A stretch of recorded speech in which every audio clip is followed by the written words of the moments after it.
A ferramenta de que vamos falar agora surgiu da solicitação de um cliente que nos pediu uma ferramenta para medir metros lineares de deck, portanto de réguas de madeira para pavimentação de um determinado espaço.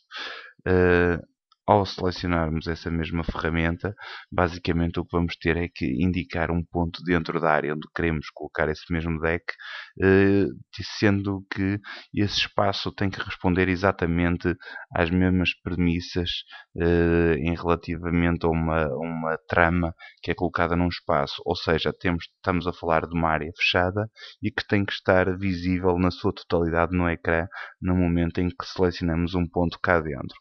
Depois ele pede para indicarmos um dos pontos que define a inclinação do deck. Vamos definir este como sendo a inclinação do deck. Portanto, este ponto e este definem a orientação do mesmo. Depois pede-nos a largura das réguas. Vamos pôr 0.15. E de seguida a folga que existe entre essas réguas do deck. Vamos pôr 1 centímetro.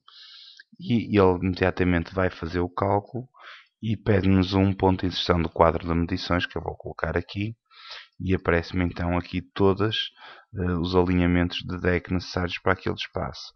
No final ele pergunta-me se eu quero exportar para o Excel.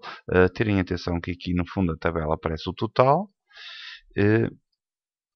e basicamente gravamos o fecheiro, depois podemos ir buscá-lo fazendo abrir com o Microsoft Excel e então aqui temos toda a informação perfeitamente manipulável e que é possível ser trabalhada no Microsoft Excel.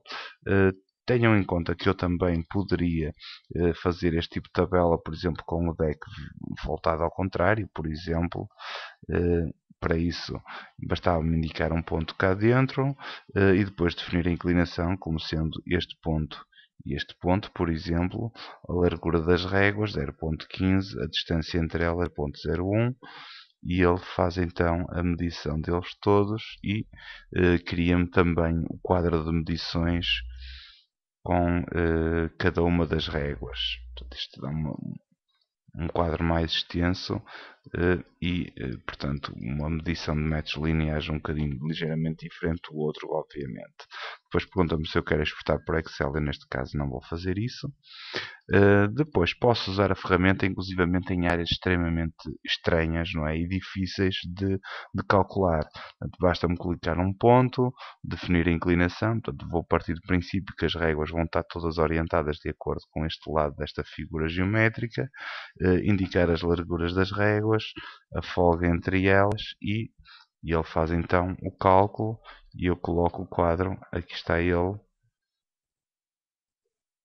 com medidas extremamente distintas umas das outras, portanto, nem quando há a forma estranha que ele está, e o total de metros lineares necessários para este espaço. Mais uma vez ele pergunta-me se eu quero exportar. Vamos aqui fazer mais uma experiência, clicar dentro do espaço, definir a inclinação do deck, vamos indicar este ponto e este, de uma forma só mesmo por uma questão de experiência, a espessura a largura das réguas, a distância delas, e ele então faz o cálculo e basta-me indicar então a localização do quadro de medições para ele fazer então o cálculo das quantidades em termos de metros lineares que são necessários para abranger aquele espaço.